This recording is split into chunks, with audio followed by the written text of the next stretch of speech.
안녕하십니까. 오늘은 정신분석과 성경 14번째 시간이 되겠습니다. 어떤 내용인지 한번 살펴보도록 하겠습니다. 예,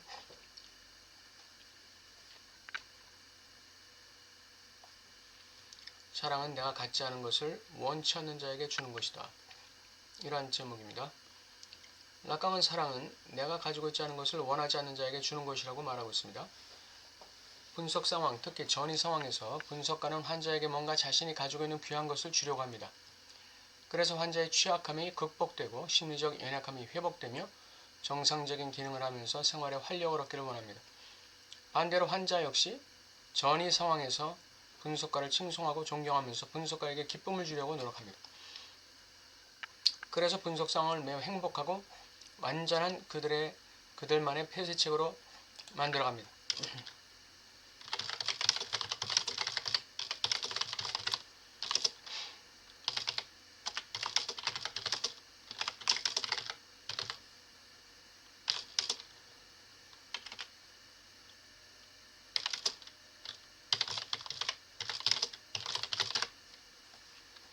이렇게 누이 좋고 매부 좋은 나이스한 상담, 이런 것을 원하는 것이죠. 이게 이제 그들만의 매우 행복하고 완전한 그들만의 폐쇄 체계가 되는 것입니다. 물론 분석가나 환자가 모두 만족하고 행복할 수 있는 분석을 할 수 있다면 이것도 나쁘진 않겠죠. 그러나 낙강적 분석은 아니라는 것입니다. 락강은 이런 경우 분석가와 환자 사이의 사랑이 무의식을 닫는다, 이렇게 얘기하고 있습니다.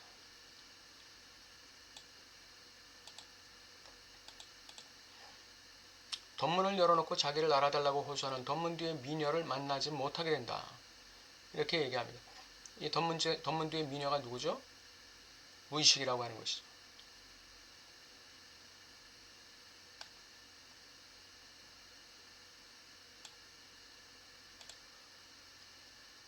네. 왜 그럴까요? 이러한 분석 상황에서의 사랑은 진정한 의미에서의 사랑이 아니기 때문이에요. 진정한 의미의 사랑은 상대방에게 결여를 주는 것이다, 라고 락강은 얘기해요.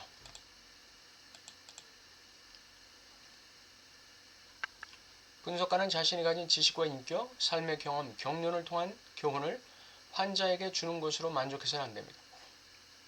환자에게 결여를 줄 수 있어야 합니다. 그리고 분석가 자신도 자신의 결여가 드러나는 것을 두려워해서는 안 됩니다. 결과적으로 환자로부터 분석가가 버림받을 각오까지 해야 한다고 말합니다. 찌꺼기로 내버려질 각오를 분석가는 해야 합니다.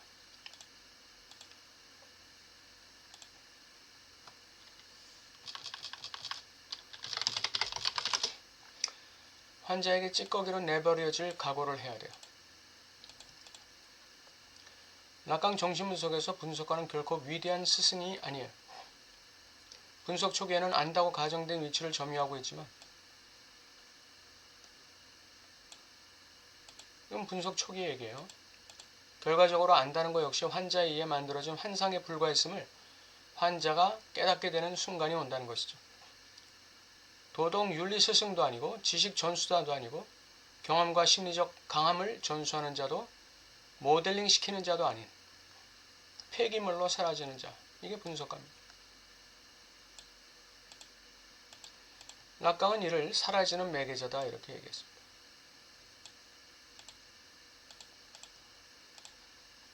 기독교 예수님도 마찬가지입니다. 예수님은 온 우주의 만물을 소유하신 분이고, 그러나 십자가에 달려 돌아가실 때에는 아무것도 우리에게 줄 것이 없었어요. 벌거벗고 십자가에서 못 박히신 예수님은, 십자가에 달리신 하나님이신 예수님께서 우리에게 주실 수 있는 것이라고는 삶의 실패, 절망, 벌거벗음, 목마름, 그리고 버림받음, 그리고 궁극적으로 죽음뿐이었습니다. 예수님은 절대 왕권을 가지고 유대인들에게 로마로부터 자유와 해방을 주시고 강대함을 주시고 극한의 부와 힘을 주시고 민족의 창대함을 주시고, 이렇게 하시지 않고 왜 십자가에서 목마름과 벌거벗음과 버림받음이라는 이 찌꺼기를 주셨을까요?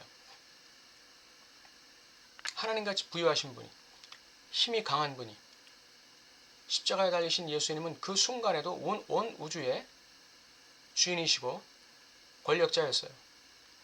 십자가에 달리시는 그 순간에도 하나님이셨다는 것입니다. 절대 주권자였어요. 그런데 왜 십자가에서 인간들에게 목마름과 벌거벗음과 버림받음의 이 쓰레기를 주셨을까요? 그것이 인류를 향한 하나님의 진정한 사랑입니다. 십자가에 달리신 예수님을 통해서 인류는 자신의 본질을 보라는 것입니다. 십자가에 너덜하게 매달리신 피 흘리고 돌아가시는 예수님을 보면서 인간은 자기 자신의 본질을 보라는 것입니다. 너희의 본질이 바로 목마름과 벌거벗음과 버림받음이야. 그걸 보고 회개하거라. 이것이 예수님께서 십자가에서 죽음으로 우리에게 주신 사랑의 핵심입니다. 온 세상 만물을 창조하시고 다스리신 하나님께서 겨우 인간들에게 주신 사랑은 그런 찌꺼기였어요. 이것은 인간 내면의 가장 시원한 빈자리입니다. 텅 빔의 한복판이고 결의의 중추이며 인간 모두가 회복하고자 하는 대상 A가 아닐까요? 인간이 추구하는 대상은 결국 뱃속에서부터 솟아나는 생수가 아닐까요? 외부에서 오는 생수가 아니라 뱃속에서 솟아나는 생수. 자신이 어찌할 수 없는 죄성의 벌거벗음을 가릴 영광스러운 옷이 아닐까요? 이게 인간이 궁극적으로 찾는 대상 A가 아니겠느냐 이거죠. 인간 스스로 박차고 나온 하나님의 품으로 다시금 받아들여지는 것. 이거 아닐까요?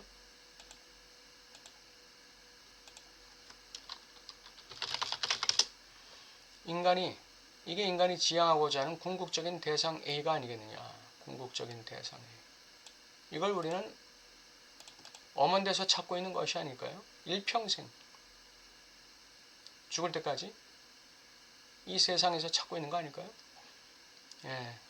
사랑은 내가 갖지 않은 것을 원치 않는 자에게 주는 것입니다. 십자가에 예수님께서 달려 돌아가실 때 그 밑에서 바라보던 모든 유대인들은 예수님에게서 목마름을 받기를 원하지 않았죠. 버림받음의 고통을 받기를 원하지 않았어요. 벌거벗음의 수치를 받기 원하지 않았던 것이죠. 원치 않았는데 그걸 예수님을 통해서 받게 된 것이죠. 그게 예수님의 사랑이에요. 그를 통해 인간은 하나님과의 관계 속에서 자신의 궁극적인 대상 A를 찾을 수 있다. 그거를 예수님께서 십자가에서 다 들이마시고 구속하신 것이죠. 리뎀션, 빚갚기를 하신 것이에요. 상징적 부채를 갚아놓으신 거예요. 락강이 말하는 상징적 부채.